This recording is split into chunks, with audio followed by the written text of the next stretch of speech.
Hey guys, my name is Dan and welcome back to another video. Today we're going to be talking about a very underrated Diecast Thomas toy line. Diecast Thomas toys have been around almost as long as the show itself, since 1984. And in the US and UK, we started off with the Ertl range, which was eventually retired and replaced by the Take-Along range, which itself eventually became Take and Play, and then Adventures, and now Push Along.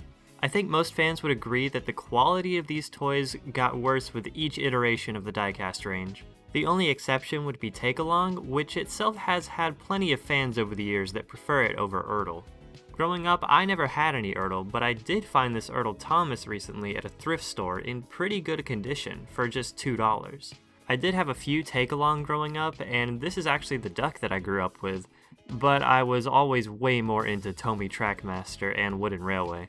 I recently rediscovered one of my original Wooden Railway Thomases from when I was a kid, so that was a really nice surprise. The wheels say 2003, but I thought that by that time they all had lining on their boilers, so that's kinda weird. Even though I never cared much for the Diecast toys when I was a kid, I did feel really bad for fellow Thomas community members who did collect Diecast toys when I saw the range starting to go downhill. As soon as the great two-way Take-Along magnets got replaced by the relatively giant Wooden Railway type magnets, I knew it was over. Diecast Thomas never got as bad as Thomas would, but Push Along to me is a really long way from the greatness of the Ertl and Take-Along series. So at this point, I thought quality Diecast Thomas toys were pretty much a thing of the past with Ertl and Take-Along. I thought that until one day I'm walking through a department store in Japan and what do I find? The TOMICA Diecast Thomas collection.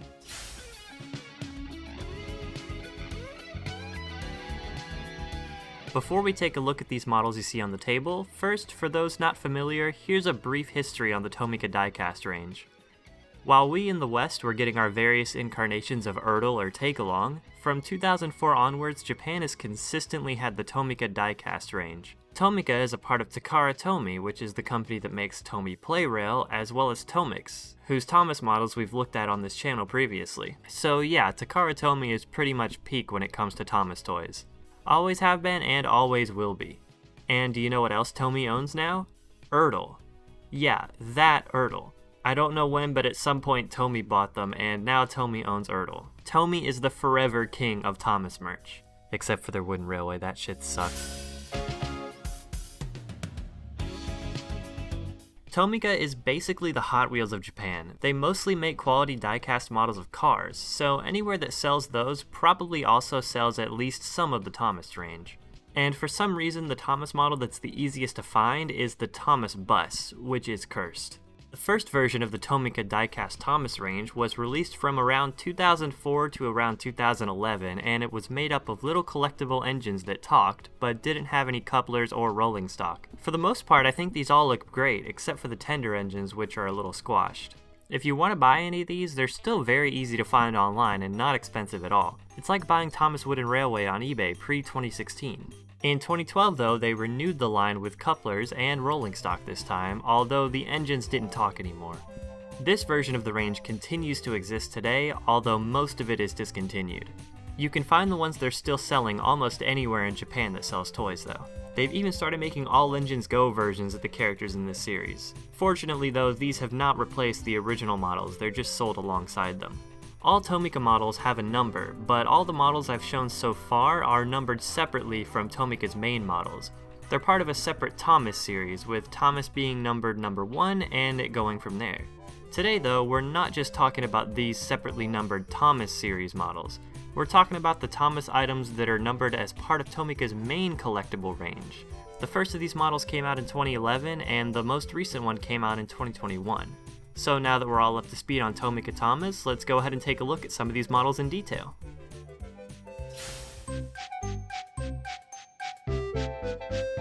Before we take a look at Thomas, I just want to say that if you enjoy this video, I'd really appreciate it if you subscribe to the channel so you don't miss any of my future videos in 2025. Anyway, if I can sum up the TOMICA Thomas models in just a few words, I would say it's 50% old toys from the 2004 TOMICA Thomas range and 50% peak. Getting into Thomas first here, the thing that sticks out to me is that he is wide and short. Comparing him to the Ertl Thomas, you can see that he is both wider and shorter, which throws off his proportions a lot. This Thomas is pretty much the same as the one that was released back in 2004, with only a couple small differences. In 2011, they added the couplings on the front and back and the side rods on the side. And actually, this Thomas is almost exactly the same as the other Thomas that Tomica sells as part of the Thomas series. Yeah, I know, this shit gets confusing. On the left, we have Thomas from the Thomas series, and on the right is Thomas from the main Tomica series. The only differences are the shaping around the couplers and the faces. I have to say the one on the right, the main Tomica series one, has the better face in my opinion. I think it's pretty close to the Thomas face we saw a lot around season 2 of the show, and it's almost exactly the same as the Tomix Thomas's face. Makes sense because it is all the same company. Unfortunately though, the regular series version of Thomas's face looks fucking terrible. On either version of Thomas, the whole body, including the smoke box, is all die-cast metal. The only plastic is the running board and the wheels. I really like how even though this model doesn't have working side rods, they are still molded here on the side. That's something that I always really liked about the Ertl range that was missing when it switched to Take-Along.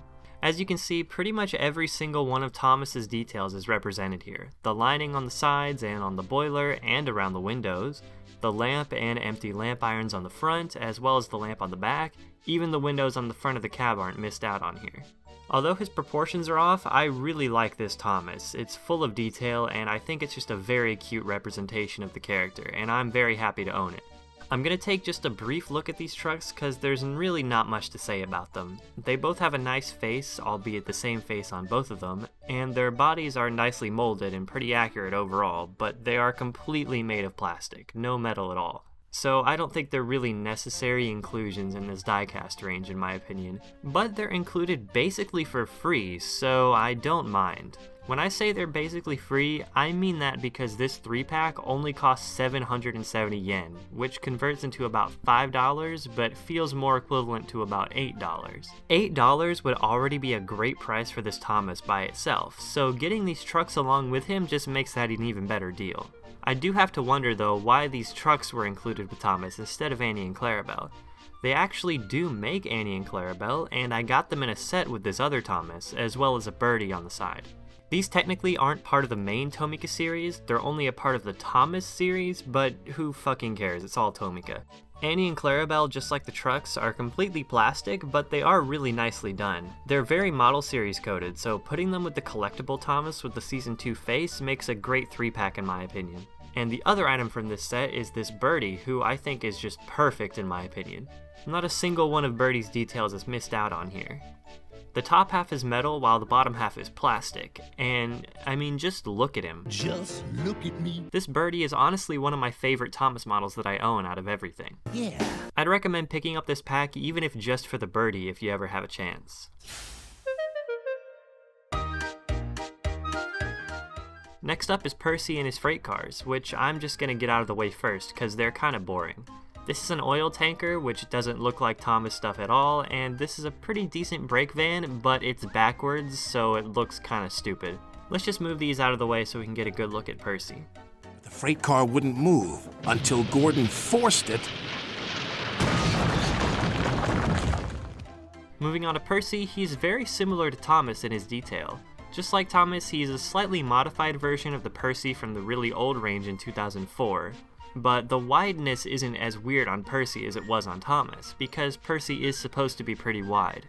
The face unfortunately is very ugly though, it doesn't really look like Percy at all. He does have very nice detail throughout though.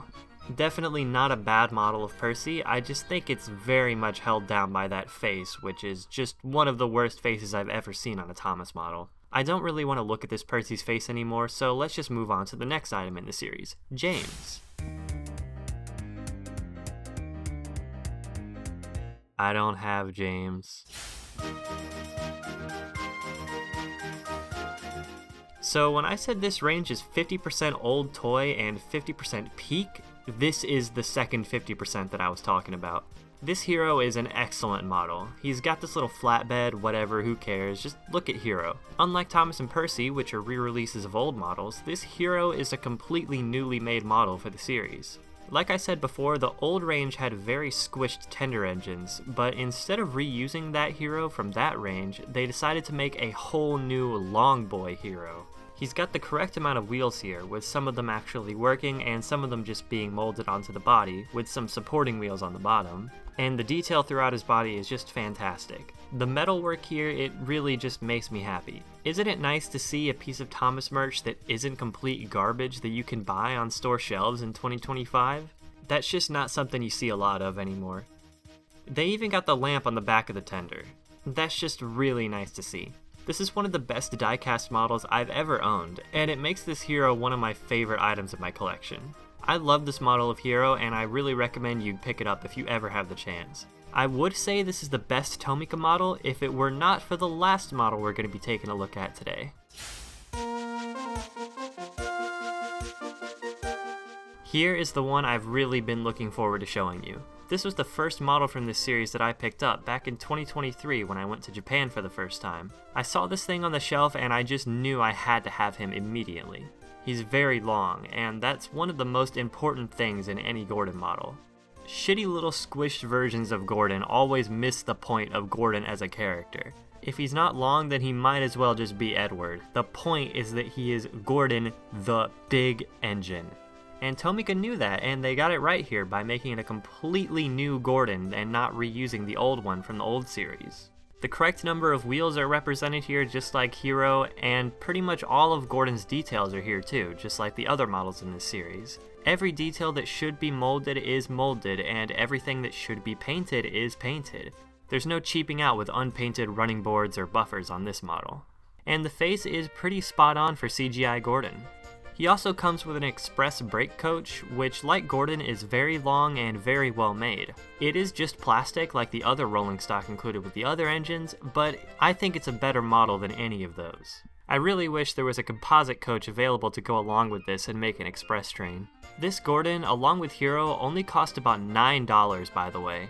That's a great price for this model, and I'm very glad to see that it's still sold today. It's just unfortunate that it's not easily available outside of Japan. You can find it online if you do a little digging, but it should be on store shelves. It's better than anything else being sold right now. If you ever have a chance to get this Gordon, I highly recommend it. It's one of my favorite models in my collection. But anyways guys, that's going to be about it for today's video. I want to thank you all for watching, and be sure to comment, like, subscribe, rate, favorite, share, +1, anything else you can do on YouTube, and I will see you later.